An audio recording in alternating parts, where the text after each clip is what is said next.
जय श्री कृष्ण। नमस्कार दोस्तों, स्वागत है आप सभी का हमारे चैनल भक्ति ज्ञान में। दोस्तों, आज हम आपको वैशाख पूर्णिमा की कहानी सुनाने जा रहे हैं। पूर्णिमा का दिन चंद्रमा को सबसे प्रिय होता है, क्योंकि पूर्णिमा के दिन चंद्रमा अपने पूरे आकार में होता है। पूर्णिमा के दिन पूजा पाठ करना और दान देना बहुत ही शुभ माना जाता है। वैशाख, कार्तिक और माघ की पूर्णिमा को तीर्थ स्नान और दान पुण्य दोनों के लिए बहुत ही अच्छा माना जाता है। साथ ही पितरों का तर्पण करना भी बहुत ही शुभ माना जाता है। वैशाख पूर्णिमा की व्रत कथा। द्वापर युग में एक समय की बात है। माँ यशोदा ने भगवान श्री कृष्ण से कहा कि हे कृष्ण, तुम सारे संसार के उत्पन्न करता पोषक हो।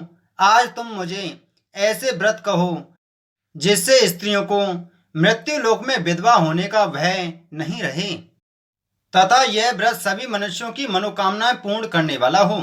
यह सुनकर श्री कृष्ण ने कहा, हे माँ, आपने मुझसे बहुत ही सुंदर सवाल किया है। मैं आपको विस्तार पूर्वक बताता हूँ। सौभाग्य की प्राप्ति के लिए स्त्रियों को 32 पूर्णमासियों का व्रत करना चाहिए। इस व्रत के करने से स्त्रियों को सौभाग्य, संपत्ति आदि की प्राप्ति होती है और संतान की रक्षा होती है। यह व्रत अचल सौभाग्य को देने वाला एवं भगवान शिव के प्रति मनुष्य मात्र की भक्ति को बढ़ाने वाला व्रत है। तब यशोदा जी कहती हैं कि हे कृष्ण, सर्वप्रथम इस व्रत को मृत्यु लोक में किसने किया था, इसके विषय में मुझे विस्तार पूर्वक बताओ। तब श्री कृष्ण भगवान कहते हैं कि इस भूमंडल पर एक अत्यंत प्रसिद्ध राजा चंद्रहास से पालित अनेक प्रकार के रत्नों से परिपूर्ण कातका नाम की एक सुंदर नगरी थी। वहां पर धनेश्वर नाम का एक ब्राह्मण निवास करता था। उसकी स्त्री अति सुशीला रूपवती स्त्री थी। दोनों ही उस नगरी में बड़े प्रेम के साथ निवास करते थे। घर में धन धान्य आदि की कोई कमी नहीं थी। उनको एक बड़ा दुख था, उनके यहाँ कोई संतान नहीं थी। इस दुख से वे अत्यंत दुखी रहा करते थे। एक समय एक योगी नगरी में आया था। वह योगी उस ब्राह्मण के घर को छोड़ करके सभी के घर में से भिक्षा लाकर भोजन किया करता था। रूपवती से वह भिक्षा नहीं लेता था। उस योगी ने रूपवती से भिक्षा ना लेकर के और अन्य दूसरे के घर से भिक्षा लेकर भिक्षा के अन्न को गंगा के किनारे जाकर के बड़े प्रेम से खा रहा था। तभी धनेश्वर ने योगी को ऐसा करते हुए देख लिया था। अपनी भिक्षा के अनादर से दुखी होकर के धनेश्वर योगी से कहता है कि हे महात्मन, आप सभी घरों से भिक्षा लेते हैं, लेकिन मेरे घर की भिक्षा कभी नहीं लेते हो, इसका क्या कारण है।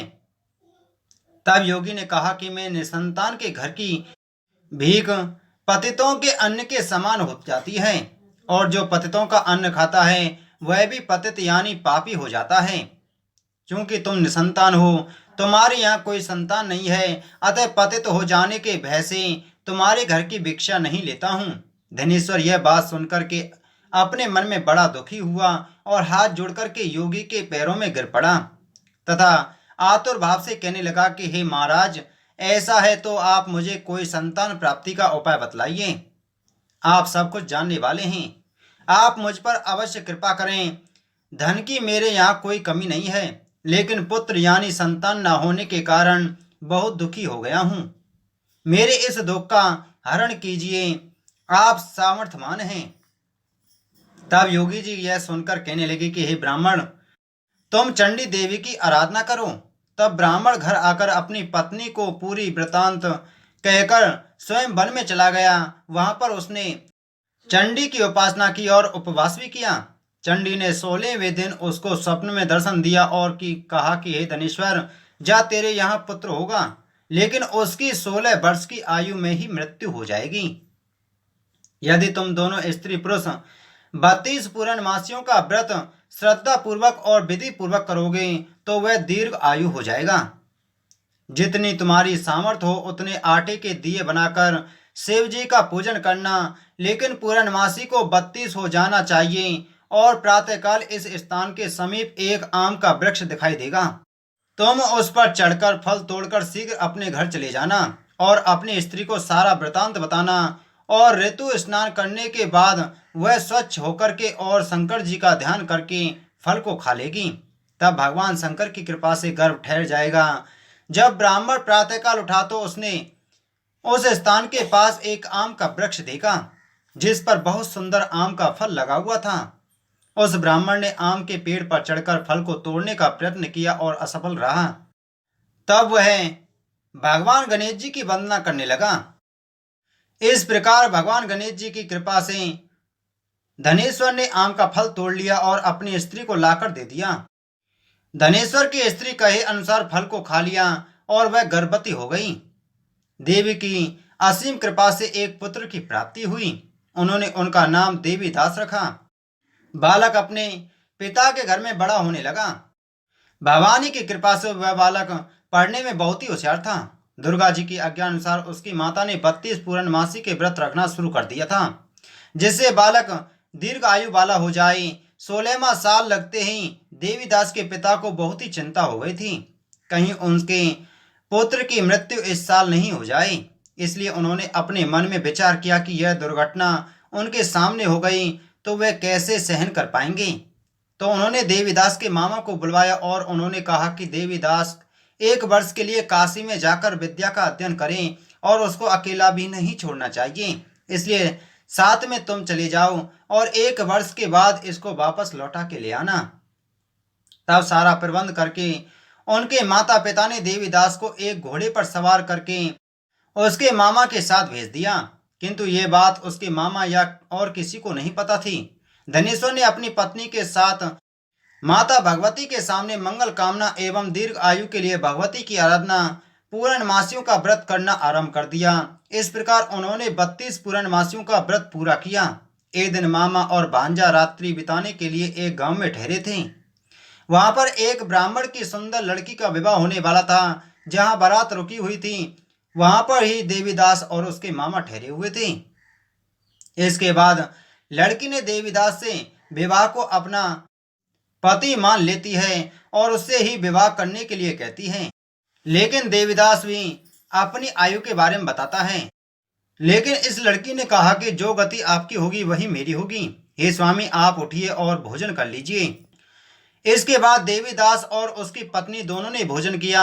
सुबह देवीदास ने अपनी पत्नी को 3 नगों से जड़ी एक अंगूठी और रुमाल दिया। मेरा मरण और जीवन देखने के लिए एक पुष्प वाटिका बना लो।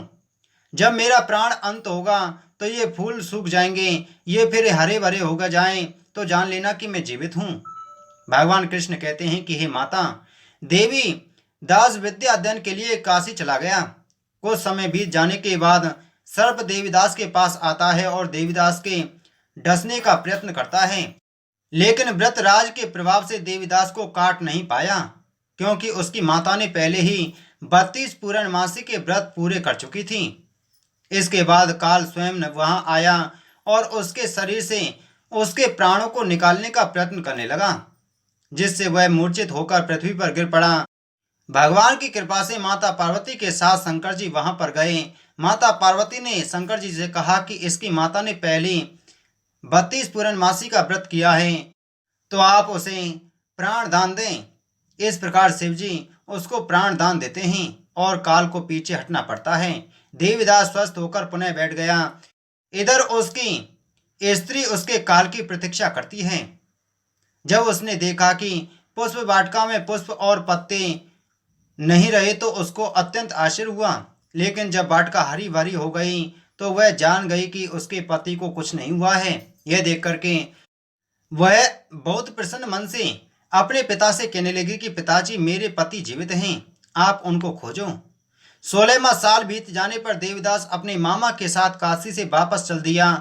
उधर उनके ससुर घर से उनको खोजने के लिए जाने वाले ही थे, लेकिन वे मामा भांजे वहां पहुंच गए। ससुर उनको अपने घर में ले गया और नगर निवासी वहां पर एकत्रित हो गए और उन्होंने निश्चय किया कि इस कन्या का विवाह ऐसे ही बालक के साथ हुआ था। कन्या ने भी लड़के को पहचान लिया था। कुछ दिन बाद देवीदास अपनी पत्नी और मामा के साथ बहुत से उपहार लेकर अपने नगर की ओर चल देता है। जब वह गांव के निकट आ गया तो वहां के लोगों ने उसे देखकर उनके माता पिता को पहले ही खबर दे दी, तुम्हारा पुत्र देवीदास अपनी पत्नी और मामा के साथ आ रहा है। ऐसा सुनकर उनके माता पिता बहुत ही खुश हुए थे। पुत्र और पुत्र वधू की आने की खुशी में धनेश्वर ने बहुत बड़ा उत्सव मनाया। तब भगवान श्री कृष्ण कहते हैं कि धनेश्वर 32 पूर्णमासी के प्रभाव से पुत्रवान हुआ। जो व्यक्ति या स्त्री इस व्रत को करते हैं वह जन्म जन्मांतर के पापों से छुटकारा प्राप्त कर लेते हैं और पुत्रवान होकर के अंत में वैकुंठ धाम को प्राप्त करते हैं। बोलो श्री कृष्ण भगवान की जय। दोस्तों, इसी प्रकार की वीडियो प्राप्त करने के लिए आप हमारे चैनल को सब्सक्राइब जरूर करें। जय श्री कृष्ण।